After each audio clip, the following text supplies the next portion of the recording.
Hindi cinema में तकरीबन 6 दशक तक दर्शकों पर अपने हुनर, अदाकारी और रूमानियत का जादू बिखेरने वाले सदाबहार अभिनेता जिनके बहुत सारे किस्से आज भी याद किए जाते हैं।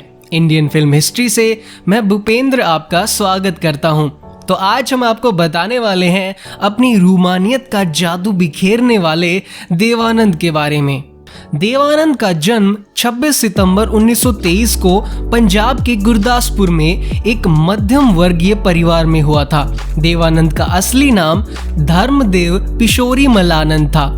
उन्होंने अंग्रेजी साहित्य में अपनी स्नातक की शिक्षा 1942 में लाहौर में पूरी की।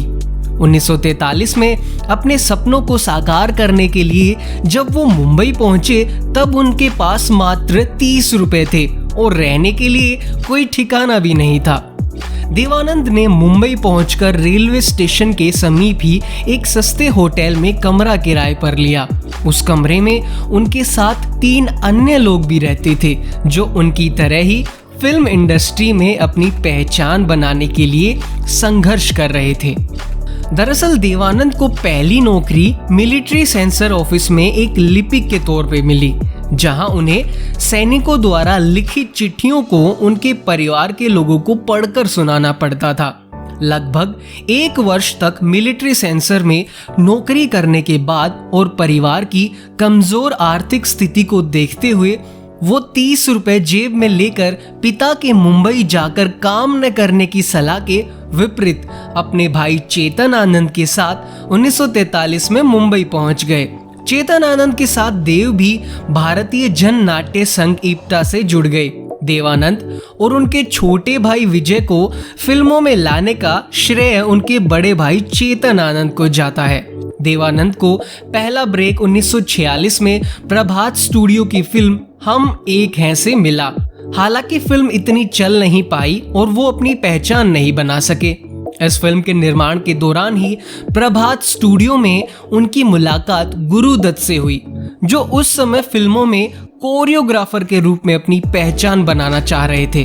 फिर वर्ष 1948 में जिद्दी उनकी पहली हिट साबित हुई। 1948 के साल में जब देवानंद 25 वर्ष के थे, उनकी 2 और फिल्में प्रदर्शित हुई। फणी मजूमदार की हम भी इंसान है और गिरीश त्रिवेदी की विद्या। पहली फिल्म की नायिका रमोला थी, जो 1951 में निर्देशक विजय महात्रे की फिल्म स्टेज में उनकी नायिका बनी। इनमें विद्या फिल्म इसलिए महत्वपूर्ण है क्योंकि इस फिल्म में सुरैया पहली बार देवानंद की नायिका बनी और इसी के सेट पर दोनों के बीच प्यार भी हुआ। दोनों ने 1951 तक कुल 7 फिल्मों में काम किया और इस दौरान देवानंद सुरैया के प्यार की कहानियां नरगिस और राज कपूर, दिलीप कुमार और मधुबाला के प्यार की तरह देश भर में फैल गई, जो आज तक फिल्मी पत्र पत्रिकाओं और स्तंभों पर बार बार दोहराई जाती हैं। सुरैया तब तक एक स्थापित अभिनेत्री थी। सुरैया के साथ देवानंद की दूसरी फिल्म जीत 1949 में पर्दे पर आई। इसका निर्देशन बाद के जमाने के चर्चित अभिनेत्री विद्या सिन्हा के पिता मोहन सिन्हा ने किया था। इसी साल शायर, नमूना और उद्धार फिल्मों का प्रदर्शन भी हुआ। शायर में देव के साथ सुरैया और कामिनी कौशल, नमूना में कामिनी कौशल और उद्धार में मुनव्वर सुल्ताना तथा नीरू पाराय थी। सुरैया और देवानंद कुछ अड़चनों की वजह से शादी नहीं कर पाए, लेकिन उनकी मोहब्बत के चर्चे आज भी होते हैं। 1949 में देवानंद ने अपनी एक फिल्म कंपनी बनाई जिसका नाम नवकेतन रखा गया। इस तरह अब वो फिल्म निर्माता बन गए और वर्ष 1950 में अप्सर का निर्माण किया, जिसका निर्देशन उनके बड़े भाई चेतन आनंद ने किया। देवानंद साहब ने अपने मित्र गुरुदत्त को डायरेक्टर के रूप में चयन किया और एक फिल्म का निर्माण किया जिसका नाम था बाजी।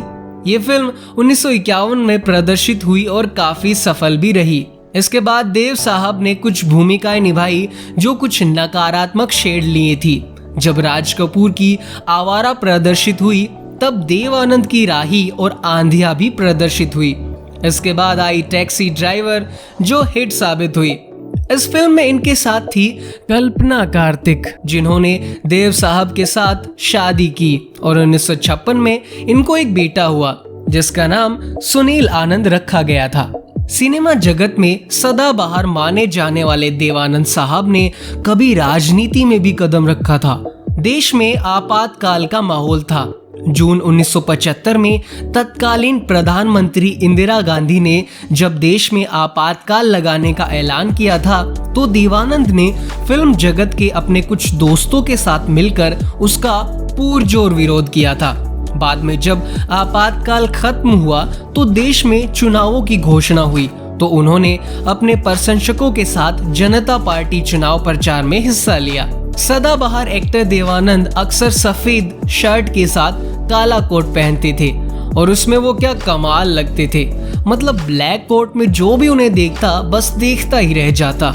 वहीं लड़कियों के क्या कहने, काले कोट में देव साहब को देखकर उनकी दीवानगी देखने लायक होती थी।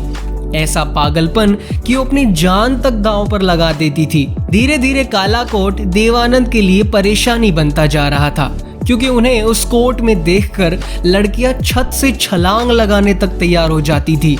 मतलब ऐसी दीवानगी पहले देखी नहीं वाला आलम था। बस इसी समस्या का समाधान करने के लिए कोर्ट को बीच में दखल देना पड़ा। इसी दौरान देव साहब की फिल्म काला पानी रिलीज हुई और हिट भी हुई।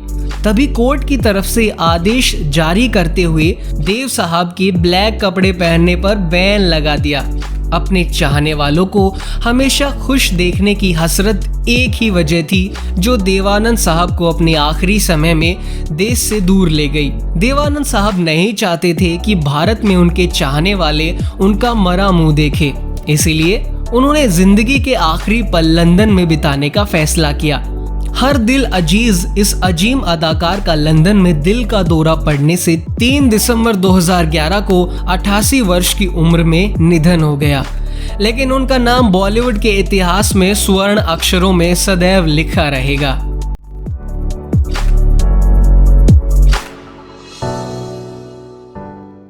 अगर आप फिल्म इंडस्ट्री से हमेशा अपडेट रहना पसंद करते हैं, फिल्म के अभिनेता और अभिनेत्रियों से लेकर आप प्रोड्यूसर, डायरेक्टर, स्टोरी राइटर और सिंगर आदि फिल्म निर्माण से जुड़े हुए लोगों के बारे में भी अगर जानना चाहते हैं तो आप विजिट कर सकते हैं हमारी वेबसाइट www.indianfilmhistory.com। ऐसी ही और बॉलीवुड इंटरेस्टिंग वीडियोस देखने के लिए हमारे चैनल को सब्सक्राइब कीजिए और बेल आइकन पर क्लिक कीजिए।